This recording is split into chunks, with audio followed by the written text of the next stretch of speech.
Former geophysicist and professor Dr. Stephen Meyer was on Piers Morgan's Uncensored show, and their conversation led to an astounding dive into the latest evidence for the existence of intelligent designer behind the universe. But before, let's see the statement that led to that. If evolution is real, and if there is this constant, I don't know, but it's visible. Like, you can measure it in certain animals. You can measure adaptation. Yeah. But there's no evidence that in fact, I think we've kind of given up on the idea of evolution. The theory of evolution as articulated by Darwin is like kind of not true. Right? In what sense?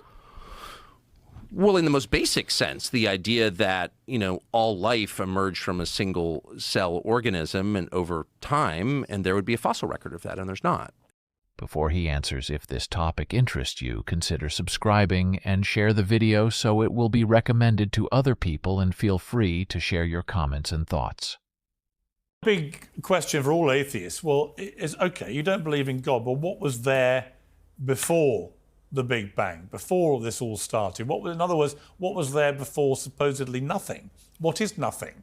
Nothing to me seems to be a totally incongruous word. What is nothingness? And if you can't explain it, to me, and I believe in God, but to me, it suggests there must be a power bigger than the human mind at the start of all this that was able to comprehend what may have happened, because we can't. Right. Dawkins wants to portray theistic belief as if it's equivalent to belief in fairies, and he'll concede that, well, it's possible. But I think there's a stronger argument for the theistic case. And that is that when scientists and philosophers reason from evidence, they typically use a method of reasoning that has a technical name. It's called inferring to the best explanation, where the best explanation is one where you're invoking a cause which has the kind of powers that would be required to explain the phenomenon of interest. And you correctly pointed out in your conversation with him that when you get back to that, what physicists often call the singularity, the point where matter, space, time, and energy begin to exist, the materialist is really up against a huge conundrum, because prior to the origin of matter, there is no matter to do the causing. That's what we mean by the origin of matter, that's where it starts. Right. And so if you want to invoke a cause which is sufficient to explain the origin of matter, you can't invoke matter. It's in principle, the materialistic explanations are in principle insufficient. So you need to invoke something which is external to the material universe and is not bounded by time and space as well. And that starts to paint a picture of the kind of cause you would need that has the sort of attributes that traditional theists have traditionally associated with God. God is a timeless, God is outside of time and space, has causal powers, is an agent with volition, and therefore can initiate a change of state from, in this case, nothing to something. And do you believe that God created this original single cell from which everything flows to us? Oh, the single cell as opposed to the universe. Well, I guess you go back to the universe, and then you go back to the creation of a single cell that has this incredible complexity that eventually, through the process of evolution, leads to human beings. Yeah, I do think there's... Do you believe that's really the most likely scenario? Yeah, I do think there's incredible evidence of intelligent design at the point of the origin of life, because that first simple cell, in the 19th century, Thomas Huxley said that the cell is a simple homogeneous globule of undifferentiated protoplasm. Brilliant phrase. Wonderful. He was one of the great scientists of the 19th century, but we know so much more now that he didn't know.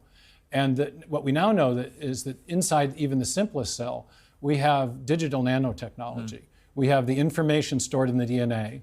We have an exquisite system of information storage, transmission, and processing.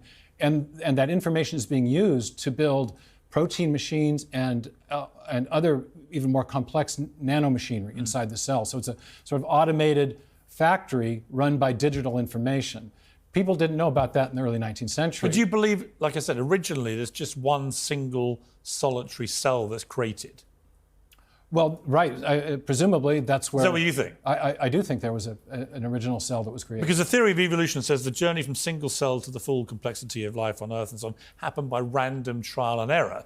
But your position, I think, is that it's so complicated, this original single cell, so complex for all the reasons you just articulated, that that's just simply not feasible, that it would be just random trial and error. It had to be the creation of some superior entity. Right. Is that right? Well, again, there's two contexts. There's the how do you get to the first cell, and then how do you get from the first cell to everything else. Let's just take the origin of the first cell. You think the creator of the universe is God? I do. And then out of the universe comes the creation of a single cell, which again is God. Right. Here's the evidence, though, that when we see information in a digital or alphabetic or typographic form, and this is what we actually see in the DNA. When Francis Crick elucidated what he called the sequence hypothesis in the late 1950s, he realized that the 4 subunits along the interior of the DNA are functioning like alphabetic characters in a written text or digital characters in a section of software. What we know from experience is that whenever we say information of that sort, it always comes from a mind. Bill Gates, our local hero, has said that DNA is like a software program, but much more complex than any we've ever devised. Richard Dawkins has acknowledged that it functions like a machine code. Well, what we know is that software comes from a programmer.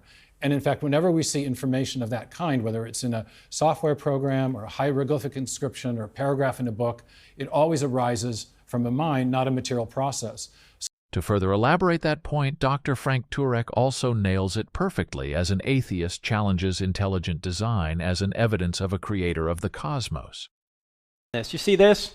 This is an amoeba, something the Darwinists say we all evolved from.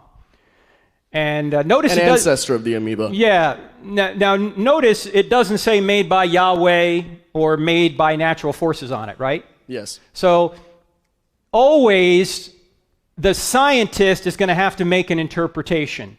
In other words, science doesn't say anything. Scientists do. Yes. And there's an article on our website by that name, Science Doesn't Say Anything, Scientists Do. You can read it to see what it's about. But this was considered no big deal back in Darwin's day. This was considered to be a blob of protoplasm, and maybe natural forces could come together and put this together, and through natural selection we could all be here. There's no need for a designer, in other words. Today we know that that's not the case. In fact, inside of this little amoeba is something that clearly has the marks of design. In order to show you this, I got to take you to your breakfast table. How many people in here like alphabet cereal? Let's suppose you want to have a bowl of alphabet cereal. You're a teenager. You come downstairs to have a bowl of alphabet cereal, and you see that the cereal's knocked over on the table, and right in the middle of the table, the letter spelled, "Take out the garbage, Mom." What are you going to assume? The cat knocked the box over? Earthquake shook the house? No, you're going to say that that's intelligent design from an intelligent being, Mom. Now, here's the question. Do we just lack a natural explanation when we see "take out the garbage, Mom"? Or is that positive evidence for an intelligent being? Well, in and of itself, it's not evidence for intelligent being. We can make the inference because it's a natural process. Wait, hold on. What was that? we can make an inference. You always make inferences. Yes. Are you inferring that an earthquake did this or that Mom did this? You're inferring that your mom did this because you have evidence of things like this not happening outside of intelligence. That's exactly the point. However, you got it. With the universe, we only have one universe. Hold on. I'm not done. Okay. Okay. I'm just saying that this is evidence of intelligent design, and you agree with that. Sure. Okay. Well, if this is intelligence or evidence of an intelligent design, then DNA must be as well. Because you see, DNA is a message like "take out the garbage, Mom," but in a human being, it's 3 billion letters long. So if something that's 15 letters long requires an intelligence, then something 15 billion letters or 3 billion letters long requires an intelligence. You say, well, maybe it started simpler. Like maybe it started in an amoeba. The problem in an amoeba has 1,000 volumes of an encyclopedia worth of information in it. The simplest code is thousands of volumes long. So if "take out the garbage, Mom" shows there must be an intelligent being, then it seems to me that a message much longer also requires an intelligent being. And by the way, it's not me who came up with 1,000 volumes in a microscopic amoeba. It's Richard Dawkins himself. Yes. The most famous atheist in the world. So when we infer to design, we are not creating a God of the gaps argument here. We are saying that we have positive evidence for intelligence. I think that was a great answer that Frank and Stephen gave as it relates to intelligent design as a clear evidence for a creator of the universe, and more importantly, to relate this in an epistemological sense. We can say if we have a hypothesis about reality, the way we test that is by observing the world around us to check if what we see comports with what we will expect to see if our hypothesis is right.